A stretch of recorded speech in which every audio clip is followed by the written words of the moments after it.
The telescope now is 58 years old. It was commissioned back in 1961. When it was built, it was the largest science project in Australia. The first big science project. It's only meant to have a lifetime of 20 years, but it's been upgraded so often in the time that it's maintained its position at the very forefront of world radio astronomy.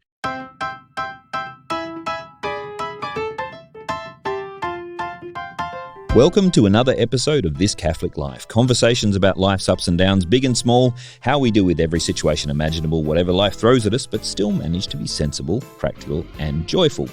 Today's show is about religion and science, or rather science and religion, because that's probably the way we're going to be discussing them today. I'm your host, Peter Holmes, and today I'm joined by our special guest, John Sarkissian, operations scientist at the CSIRO Parkes Observatory, who's visiting Sydney and was kind enough to spare a moment to talk with us today. Welcome, John. Hello, Peter. It's a pleasure being here.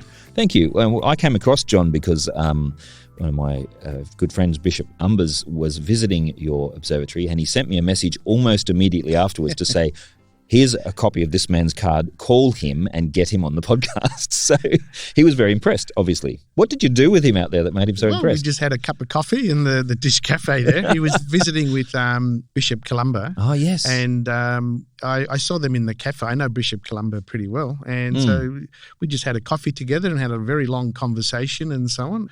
And I was asked if I'd mind doing the podcast. Really? I said I'd be delighted to do it. So here I am. I'm glad he asked you, because a couple of times he's recommended people and hasn't asked them.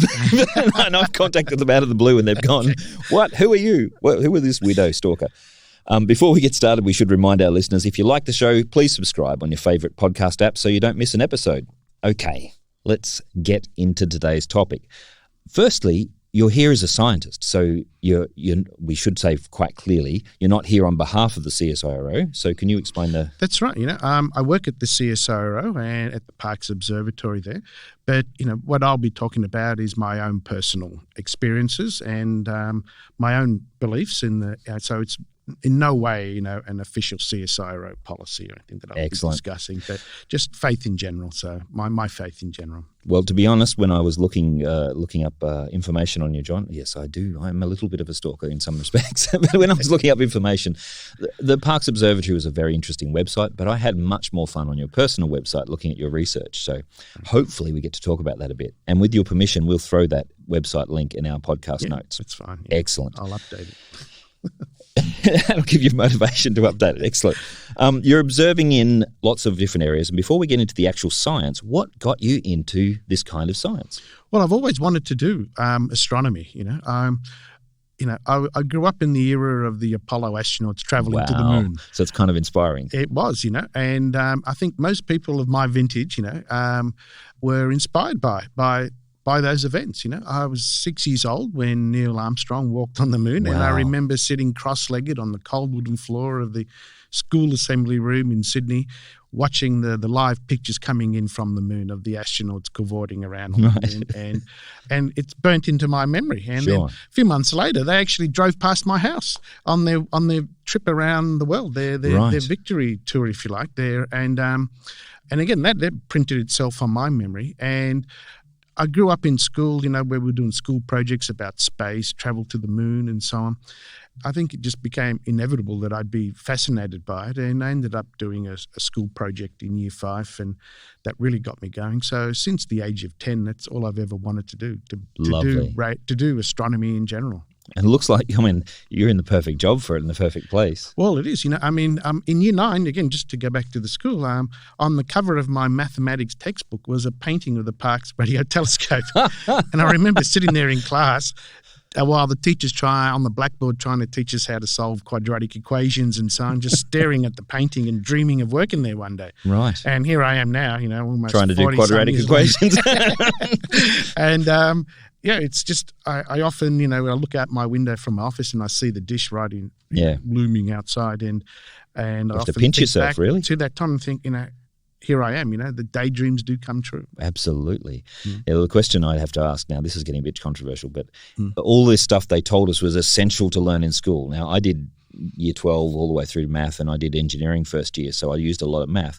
But I can't say I've used quadratic equations and other things very much since I moved over to theology. So are you using all this amazing math? Yeah, well, it's very seldom that you actually have to solve complicated equations. The equations have been solved, and we just use the results. But that's right. Every so often, when a new problem arises, we then have to apply our knowledge and experience to solve that particular problem. And you need to understand how the working out works in order to solve it. So you have to understand where those equations come, what they actually mean, and why you're using it, and so on. And so the fundamentals that led to those are essential to know. Sure. But but we don't sit there solving complicated equations all day. Thank goodness.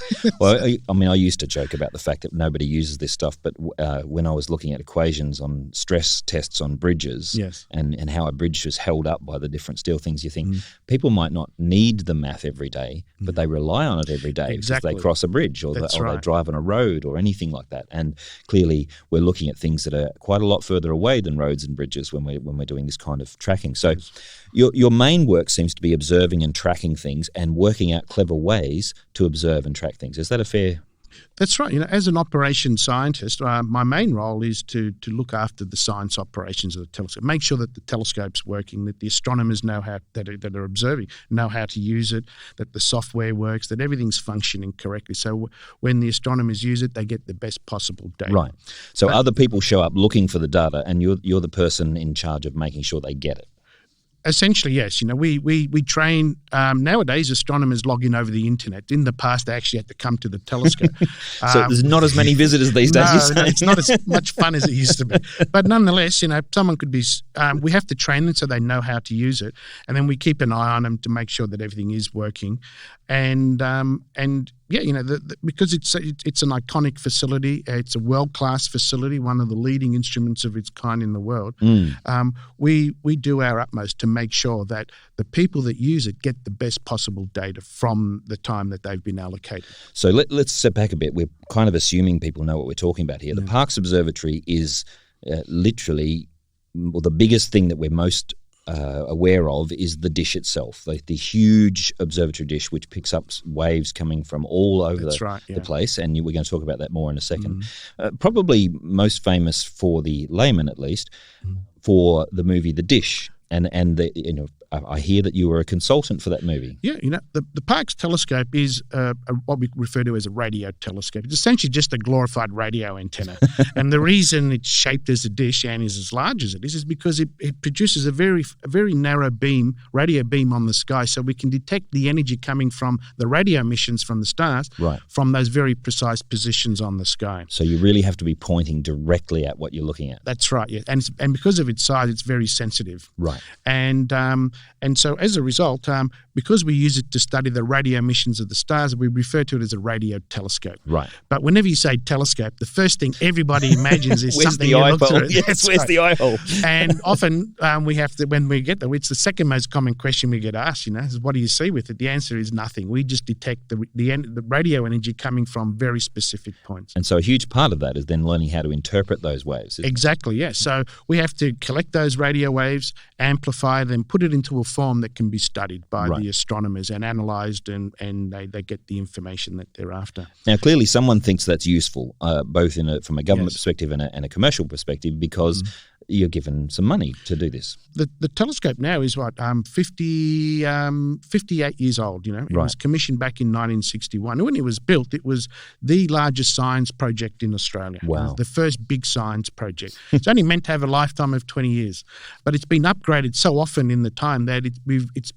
maintained its position at the very forefront of world radio astronomy. Can you tell me something that Parkes has added, if you like, to science? Well, there are many things that Parkes has contributed to, and the astronomers that use the telescope have contributed. But one of those is the development of Wi-Fi.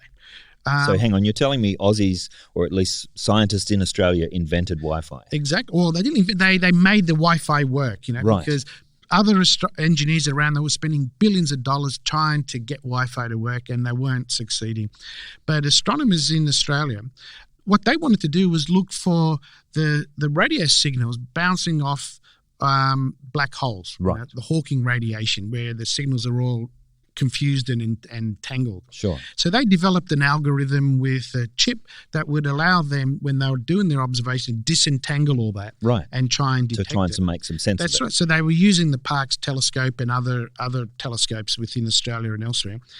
And in the end, they didn't succeed in finding that Hawking radiation, that we call it, that Stephen Hawking said should be there. But then they realised, hang on, this algorithm and this chip can be used to solve the Wi-Fi problem that all these other people have been struggling to make work, but we can make it work using this technique. And so they set about to do it, and they perfected it, patented the idea and the algorithm and so on, and now it's everywhere. Right.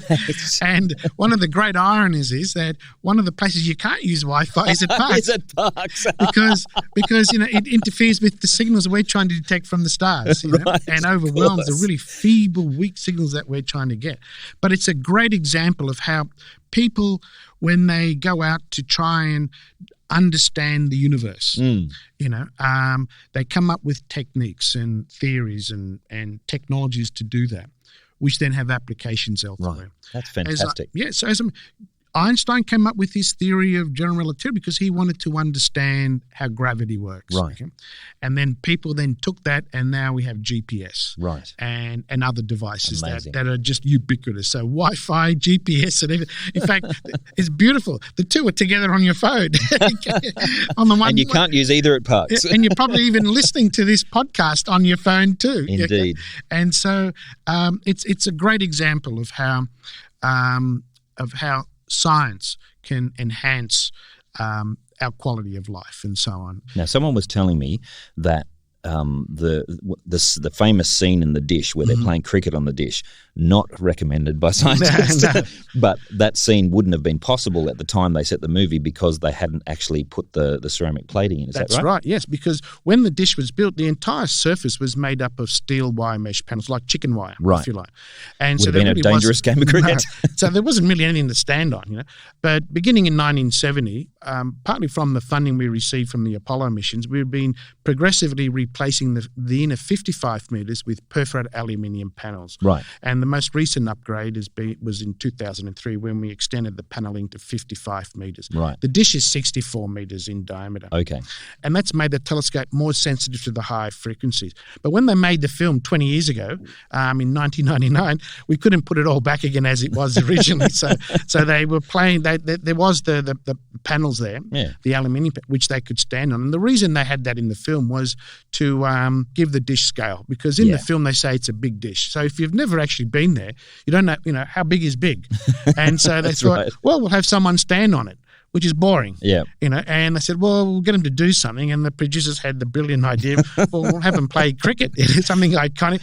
And it worked. It's in everyone's thing. And now that's the most common question we get asked. Especially, did they play cricket? And the answer is no, not at the time. Yes. Well, and the answer is that, well, firstly, if you had a cricket ball on that surface, it wouldn't do it much good. Oh, yeah. When they came to film it, they actually had a real cricket ball.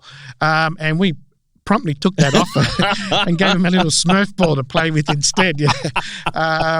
And that's why he couldn't hit it very far. Yeah, no, it's fine. But it was the film was really great. His line was, it was sending up Australian kind of the casual approach of Australians. Exactly, yes. I think he said something just before it. I haven't seen it for ages, but he said something like, "How dare they treat us this way? We're professionals." And then they pan back and he's playing. Exactly. They wanted to show that that the Aussies had a different way of doing things. Yeah. That was the theme of the film, that these outback astronomers, even though they were laconic Australian type characters, they were world class. Right. And that's why NASA came to Parkes too, because we were the best in the world and they wanted the best, most advanced people and instruments tracking the moon at that historic moment. And as we all know, it succeeded brilliantly, and the world witnessed that moonwalk with the greatest possible clarity thanks to Australian expertise. Absolutely. So we might edit this out afterwards, but I'm going to ask a question.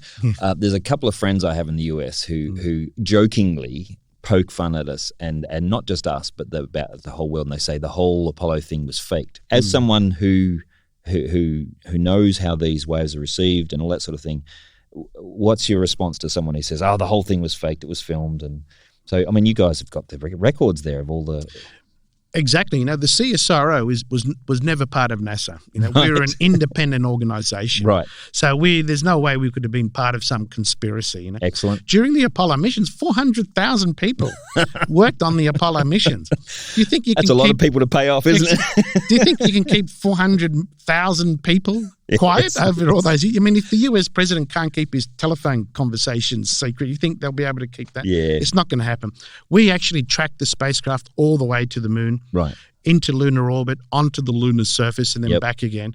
We were receiving the voice from the astronauts, the television, of course, the heart rates, all the biomedical data, the spacecraft systems. And as soon as you moved off the position the spacecraft was on the sky, you lost it and you came back. They were there. Right. And the critical thing is, too, the Russians were doing it also. They were watching. They actually had a dedicated antenna built specifically to track the Apollo missions in the Crimea. Wow. And if they suspected for an instant that the US had faked it, they would have told everyone. Oh, I'm sure they would have, The fact that they haven't means that, they really did. Yeah. It really did happen. And it was one of those signal moments in human history, where man reached up and touched the moon for the first time. Yeah. And to say that it didn't happen sort of impugns the courage of the astronauts who were there. And also the hard work and professionalism of every single person. And their integrity too. Yeah. Look, I've done my research on this and it's absolutely certain in my mind. I'd just like to put the nail in that coffin well and truly. Yeah. Let's come back to your work. So you've been involved in tracking the Galileo mission to Jupiter. I think that was your first role there at the dish. Mm-hmm. And then from there, you've moved on to lots of other things. Now, what firstly, perhaps if you could talk about the kinds of projects you've been involved with on the dish, and then I'll come to one of your hobbies, which I'm really interested in. Yeah, I first came to Parkes in 1996 to work on the Galileo mission. It was a project to track the spacecraft around Jupiter for 10 hours every day for 1 year. Right. The antenna on the spacecraft had failed to unfurl. It was supposed to open up like an umbrella. It failed to do that. And so NASA had to rely on a less sensitive antenna to send the data back. But in order to do that, they needed to link several large antennas around the world to combine the signals and boost that signal strength to get the data back. And so they contracted Parkes to do that. So I went to Parkes originally on an 11-month contract to do that. But here I am now 23 years later, on my 23 years into my 11-month contract.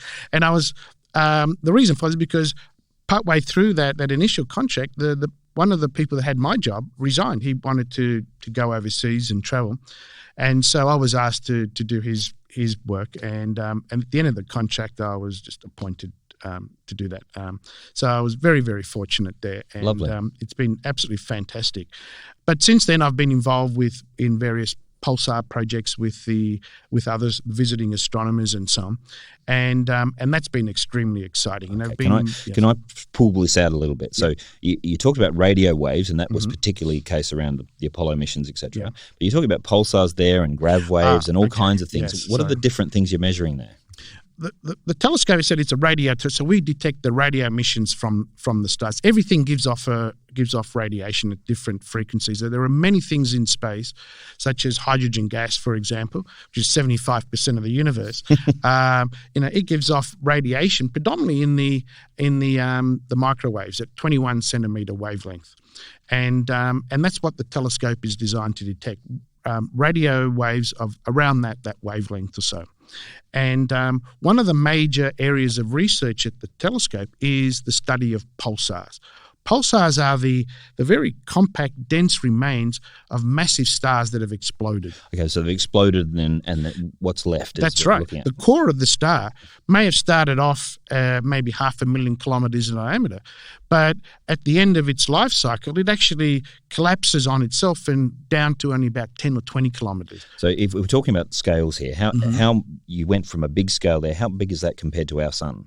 Okay, well, our sun is about 1.5 million kilometres in diameter. Right, and so the biggest a pulsar, really big star would be maybe 300 or 400 million. So 300 or 400 times the size of our sun. Of our sun. Holy cow! And then on those really massive stars, the core collapses in on itself. Right. And it happens in an instant. It happens in just a fraction of a second. It goes from being the core of the star goes from being roughly 100,000 to 500,000 kilometres down to zoom to about 10 or 20 kilometres. the overlying material says, hang on, I'm not standing on anything. And it just falls in. And when it hits that collapsed core, it rebounds. The shock waves flow out through the material, rips the star apart and produces this explosion, which we call a supernova. Right. The core then becomes exposed. Right. But because it's so dense now, it's just a big ball of neutrons. So we call it a neutron star. Right. But these stars, even though they're very small, people thought there's no way we'd ever be able to discover or detect these things. But what they weren't expecting was that these stars would have these incredibly intense magnetic fields. Right. Hundreds of millions of times stronger than the magnetic field of the Earth that's surrounding us all now. And emanating out through the magnetic poles is a beam of energy. So as the star rotates, which on that scale is just a few times a second, as it rotates, that beam sweeps out across space. And if by chance the Earth lies in the direction of that of the beam, then each time it sweeps by, just like a lighthouse, we detect it as a pulse of energy. So if I can put it crassly, is it like it's collapsed into this intense neutron sort of base, and it's spinning like it's got a beam of light going out from it, and we see it each time it That's right, around. Yes. And you can make a really strong guess at how far away it is based on that? Yes, yeah. From the way the signal travels through the intervening space and so on. Of course, okay. And so on. So we can estimate its distance, but also we use other techniques to verify. But the thing is, because it's so massive, that 10 or 20 kilometre diameter body has the mass of 1.5 times our sun. So it's incredibly dense, a thimble full of material by hundreds of millions of tons. Yes. And so once it's spinning, very little is going to stop it. So it's very regular. Right. So with those pulses, when they arrive at the Earth, it goes boop, boop, boop.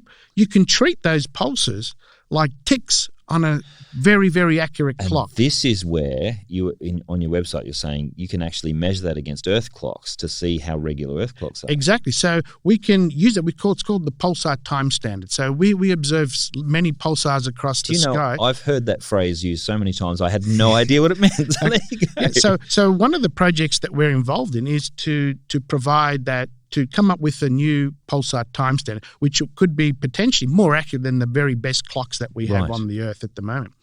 But the other thing that we're doing is we can use those pulses, like ticks on a clock, to try and detect what we call gravitational waves. Right. Now, when Einstein came up with his theory of general relativity back in a century or so ago, he postulated that when bodies are accelerating, like two objects orbiting each other, for example, they would radiate gravitational energy in the form of waves. Okay, yep. And so this is, at his stage, it's only a theory, right? It's just a theory. Right. And so the prediction is that for example, if you had a 1 meter diameter ruler, 1 meter long ruler right in front of you, and a gravitational wave were to pass across that ruler, then the space itself, the space that ruler occupies, will expand and contract. Okay. But the amount that it expands is tiny. Right.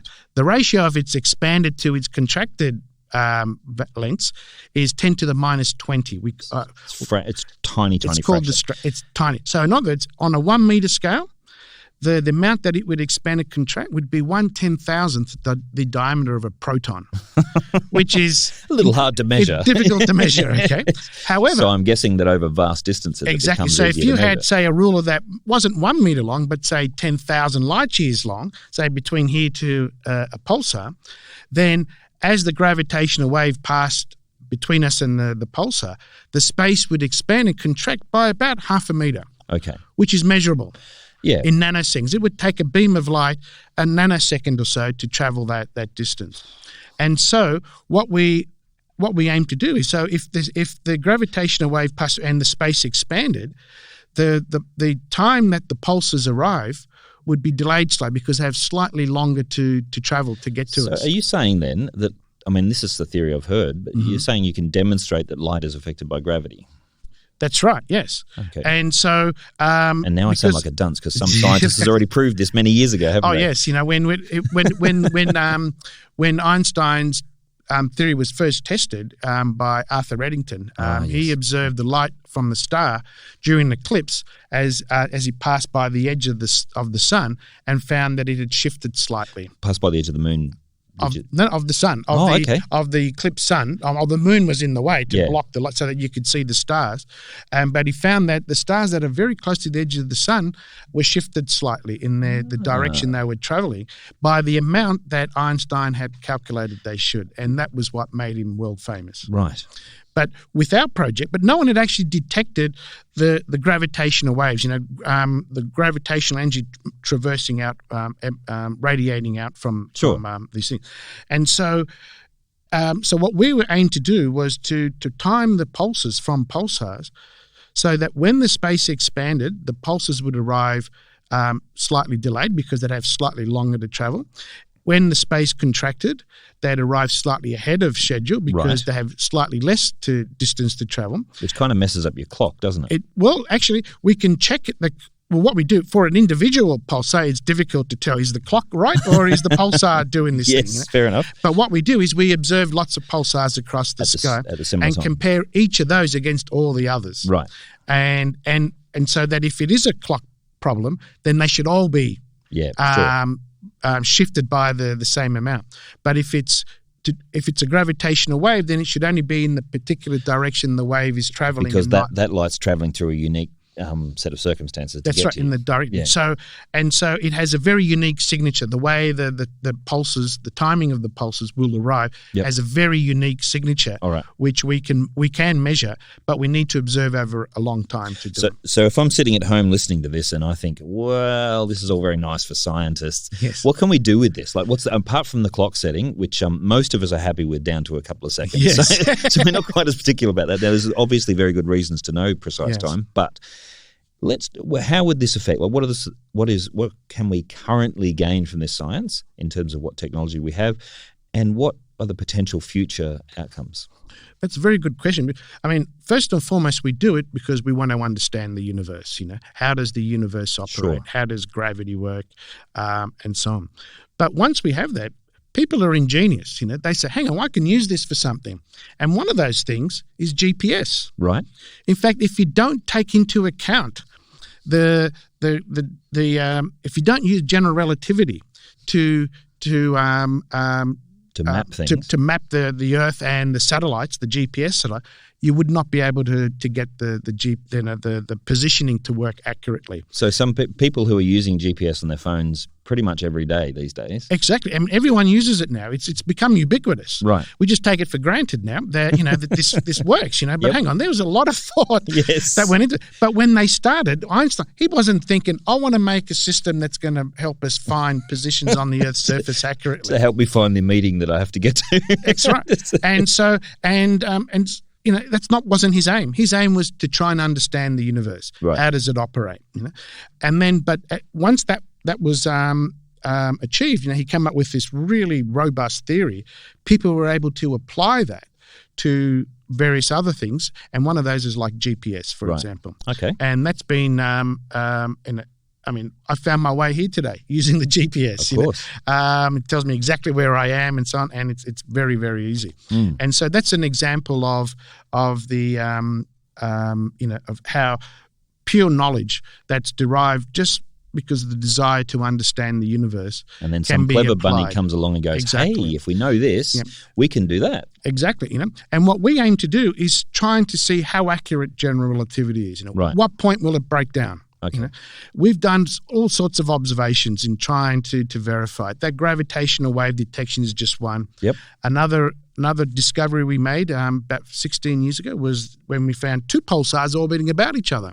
Ooh. And we could time the pulsars so accurately that we were able to determine that the orbit of those two pulsars was shrinking by 7 millimeters a day, which was in agreement with the theory of general relativity. Right. 7 millimeters a day, we were able to measure that to that accuracy. As a little boy, I'm going back to my childhood now, and I'm thinking, That's 7 millimeters a day, but that means eventually they're going to come together. Exactly. And so, and on that basis, this particular double pulsar system will coalesce in about 85 million years' time, Right. which seems like a lot, but in terms of the age of the universe and with the number of stars there are in the universe, that's actually it should make it quite common. And in fact, about 3 years ago, the LIGO team, it was a team of physicists in the United States, were using the laser beams to try and detect gravitational waves. And they actually found a gravitational wave signature of 2 neutron stars coalescing. Wow. At that point. And we were able to detect the gravitational waves from billions of light years away. It's amazing. And again, it was a beautiful confirmation of the theory. So it gives us confidence when we do these things and we're unable to break the theory, so to speak. It gives us confidence that we have a pretty good understanding of the universe and how it operates. But we're always trying to see at what point does it fail? Yep. Do we have to modify the theory or not? And what sort of confidence should we have with our understanding? So if I can take us on a slight side trip now, one of your projects was searching for the Apollo 11 SSTV tapes. The slow scan TV, that's the SST, the slow scan TV, was what the astronauts were actually transmitting from the moon in July 1969.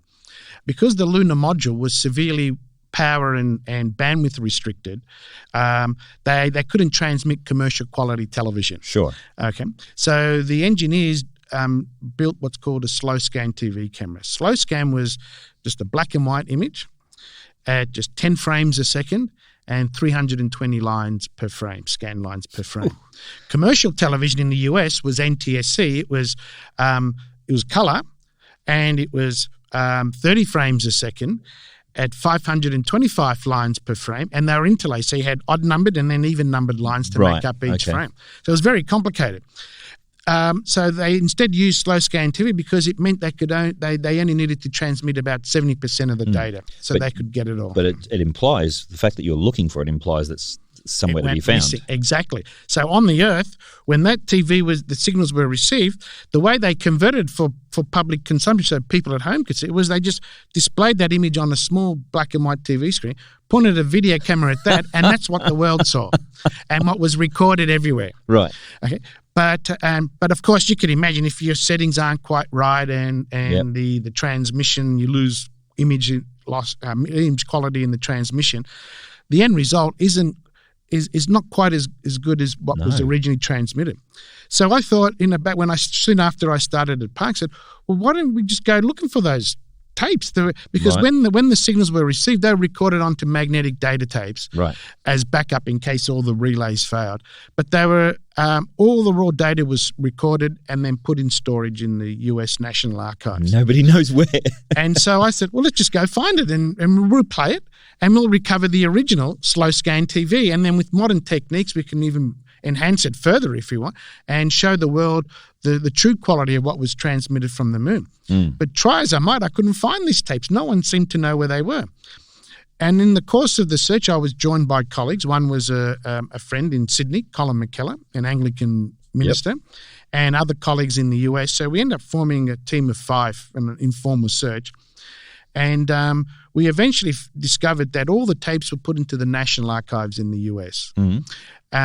For safe storage. It's so safe you can't find them. And then in the late 1970s, because there was severe budget cuts for NASA, they were running short on tapes for new missions coming up.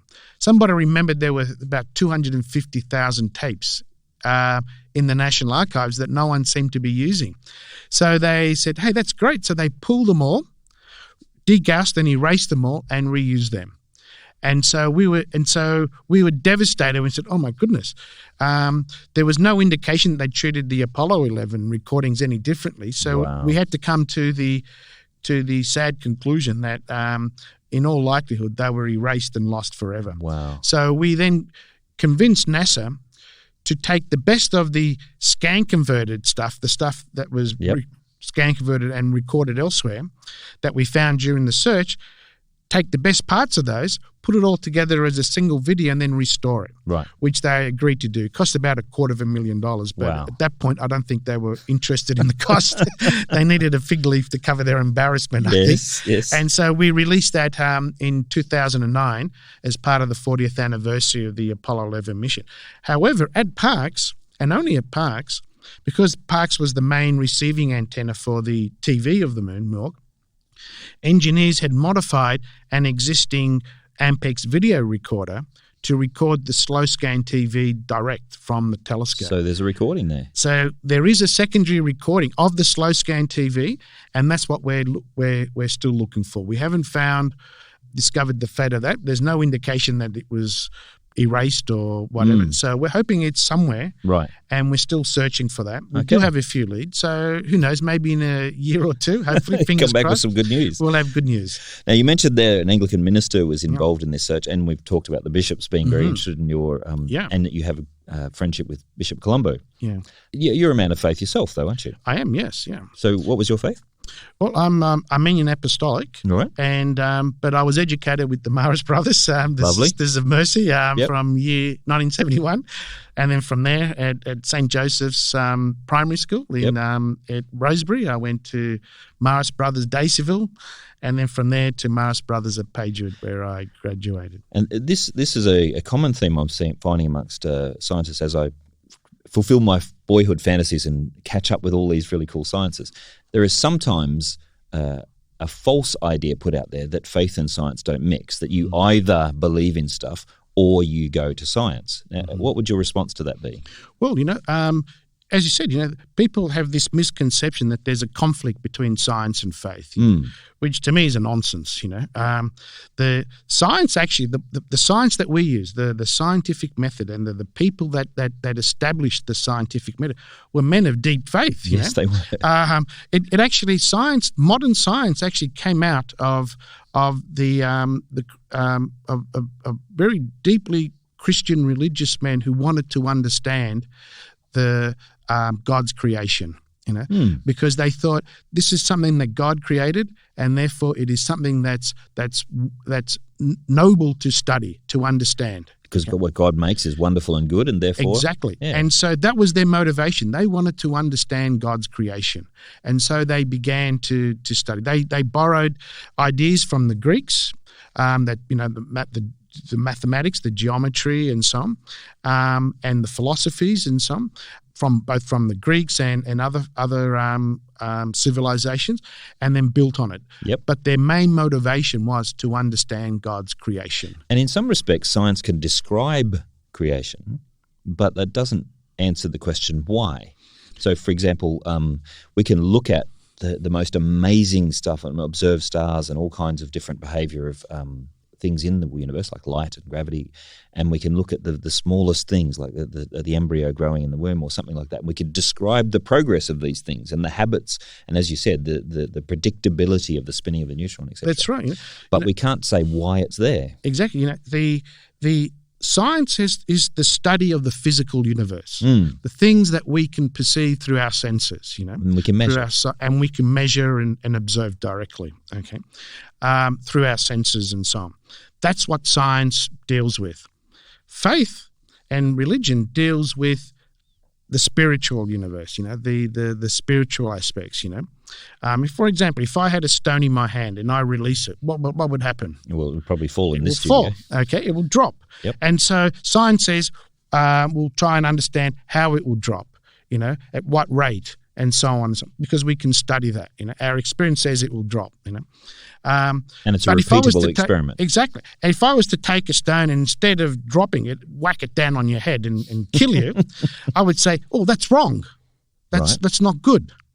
And that's where religion comes in. Why? I can't do an experiment to say why, oh, hang on, let me get my good meter out and say, oh, it has a goodness value of 4.3. Right. There's no such thing. All right. And so religion tells me through revelation, because it's revealed within something within human beings, it says that's not right. It's interesting, Jeff. It's not right. There's a classic line in Jurassic Park where Jeff Bridges' character says, you were so busy being excited about what you could do, you didn't ask if you should. Exactly, And so, you've got to ask, so religion deals with the spiritual, our relationship with God, and with each other. And with each other and so on. What is good, what is evil, and so on. But I won't go to religion and say, how will the stone fall? Okay, right? That's not the realm, Science is silent in terms of what's good or evil, okay? Right. Because it's not within the purview of science. It's a way of understanding. That's right. We just want to understand how the physical universe works. That's what science says, okay? But faith has to do with, our relationship with God, What is the relationship with the spiritual and so on? But that's where it comes. Often it comes up even in the scriptures and also in our lives that observing what is can often bring us a sense of awe. So I've heard from some of the astronauts in their interviews that they've said their faith in God was enhanced greatly when they looked back and saw the Earth and just, wow. Exactly, but that's something they had to experience within themselves. They didn't get out a meter, a wow meter to do it. Okay, it came from within. Sure. You see, they looked at, that's beautiful. I remember my third class teacher, Sister Mary Joseph. She posed that very question to us. She said, if you look at a beautiful painting on a wall, she said, you would say, that's beautiful. But if someone asks you, where's the beauty? You're not going to say, oh, there it is. It's in the top left-hand corner of the painting. Okay, it's not something you can measure or point to. Okay, it's something that you perceive within you. That's sure. It's in the painting. And the astronauts, when they saw the Earth, that what to them looked like very fragile, the only color in the entire universe they could see, compared to the barren lunar landscape beneath them. They marveled at it. They said, geez, that's beautiful. Look at that. It's special. I can imagine that there's still moments that you're thinking of that, back to that little boy in the classroom looking at the Parkes Observatory thinking, wow. That's right. And the thing is, there's an example that I give that, most people when they go out, imagine someone goes out on a clear moonless night on a windswept hilltop and they look up and they see the universe. Okay. Most people say, oh my goodness, I'm insignificant. I'm a speck on a speck on a speck, Yep. Who the hell am I to be significant, But I think for me, that's not the right way to be thinking of it, The thing you have to understand is, as far as we know, at this point, as far as we know, according to the best information we have, we human beings are the most complex things in the universe. Right. There's nothing more complex. There are enormous galaxies, big stars exploding and black holes and things. But the physics behind them is pretty straightforward and we can understand it. But a human being is the most complex thing within it. Right. And so, but in order for us to be here, required 4.5 billion years of evolution. Okay. Now, because how do we know? Because when the Earth formed about 4.5 billion years ago, life appeared on the Earth within a few hundred million years of it forming. Right. But it was single-celled creatures, little amoebas and so on. It then took another 4.5 billion years to go from that to us. Okay. But in order the universe has to at least be 4.5 billion years old. Right.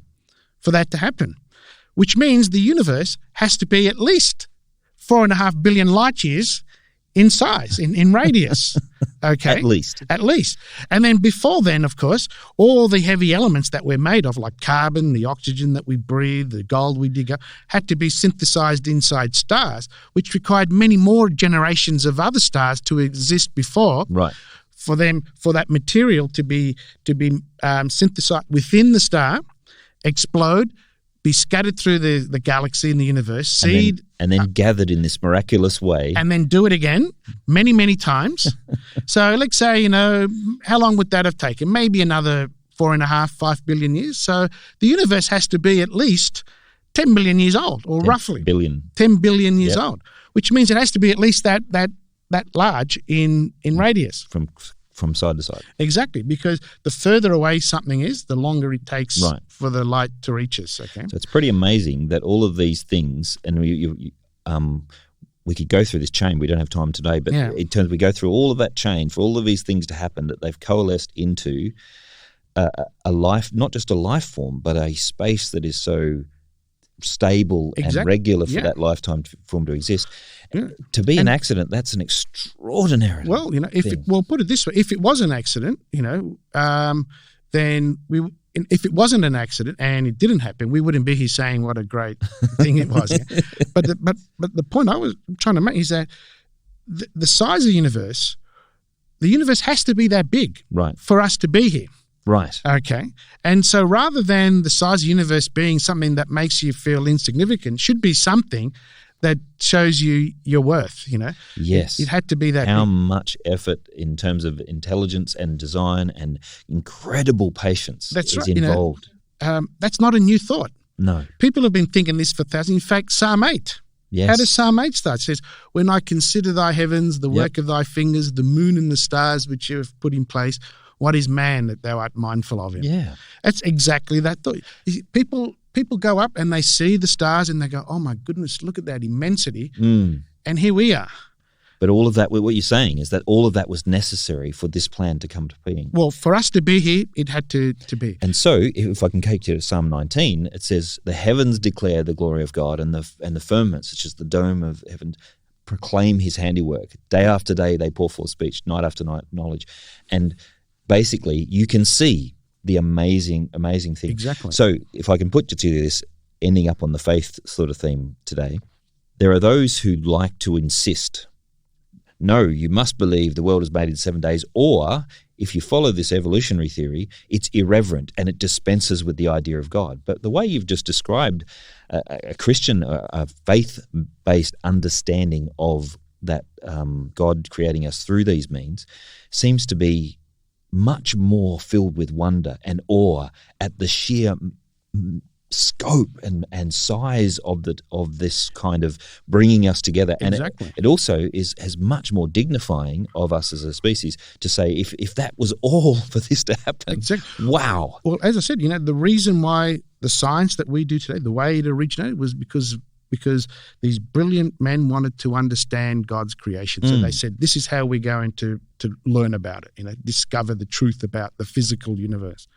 And this is what we've discovered, you know, this is it. And it blows people's minds. And, oh my goodness, God, how does that work? You know, that's inspiring in itself, you know, but it was, and in fact, one of the people, I mean, if I may, you know, just to go back to the concept of the Big Bang theory, you know, it was a consequence of Einstein's general relativity, that his equations that he came up with, according to those equations, the universe cannot be static. It can't just be sitting there. It's either got to be expanding or contracting some.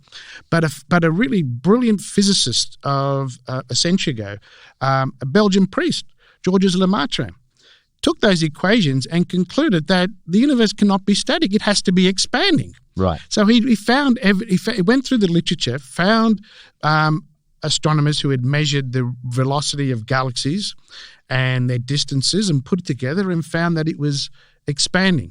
Okay.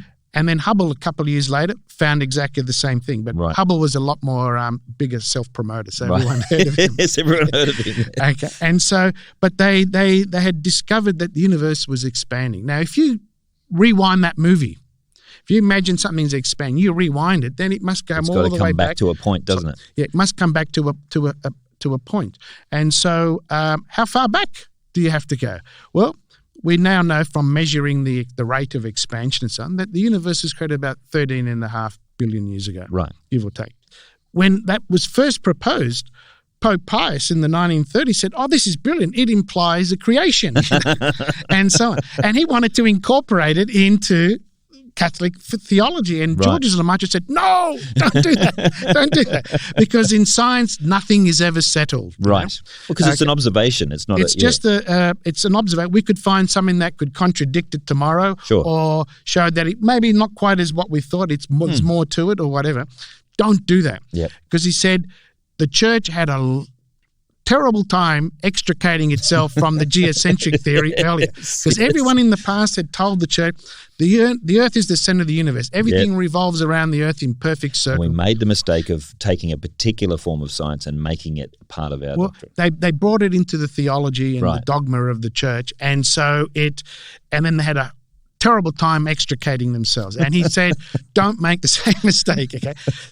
Science is the study of the physical universe. Okay, Right. leave it at that. Okay, And use it for wonder. Exactly. And the Christian faith can stand on its own. You know, it's precious and it's, you don't need to back it up with the other stuff, because it's not even, I mean, like we talk about the scriptures, they're not against any of these things. They occasionally make observations and draw moral conclusions and faith conclusions from the observation, but they're not dictating any particular science. So just to wrap it up in terms of the conversation, what would you say to a young man of faith who's also fascinated by the world? What would your advice be in starting out in science? Well, my advice would be, study the physical universe, study God's creation. There's a lot there to learn. And it's not, and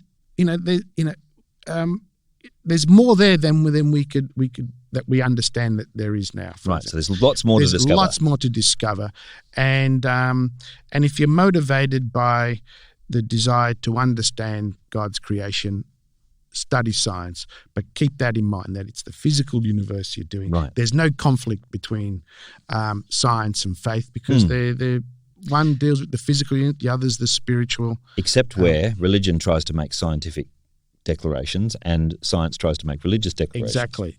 And you end up with problems then. Yes, you do. The problems is a nice, gentle way of saying it. And the great church, the founding, the doctors of the church like Augustine and others, in the past, the great philosophers that built the intellectual structure of the framework of the faith. They understood that. Yes. And my own patron is St. Albert the Great, who's actually the patron of scientists. Okay. And he was a master of every academic discipline that existed at his time. Yeah, which was possible in those days. It was, because they were still handwriting books. He had read every book that had been published. So he's an amazing man. But he knew that the center of it all was the philosophy and theology, to understand why and where it all fits. Yeah. All right, that's it for this week's podcast. If today's discussion got you thinking, arguing with your podcast device, let us know. You can subscribe to our podcast at thiscatholiclife.com.au. You can tell us what you liked or what you didn't like, or what you'd like us to discuss in a future show by dropping us a line at info@thiscatholiclife.com.au. You can continue this conversation by joining our Twitter, Instagram, Facebook feeds, or Discord, and you can find all the links in the show notes. You'll also see in the show notes for this show John's website and anything else he deems that we should look at, the Parkes Observatory and other scientific goodies. Remember that this is a uniquely Australian Catholic podcast, and we think that's an idea worth getting behind. So tell your friends. Before we go, it's time for shout-outs. Have you got anyone you'd like to say hello to, John? Yeah, well, I do. I have my friends in the Central West Astronomical Society, based around Parkes in the Central West. I co-founded the society with the former bishop of the diocese, Bishop Chris Toohey. Oh, yes. And it's been going from strength to strength. And, we like to bring astronomy to the people, and so that they can see the wonders of the heavens and so on, and Lovely. Be inspired by it. My shout-out is to my boys and my girls, who are currently fascinated by space. We just bought them a space game, and they're very much fascinated by it. And it's beautiful, this game, that it incorporates actual astronomy and in it. And they will think that their dad is slightly less uncool now, because he's hung out with someone who actually knows this stuff. Thank you, John, for being with us. That's all for now. Thank you for listening to This Catholic Life.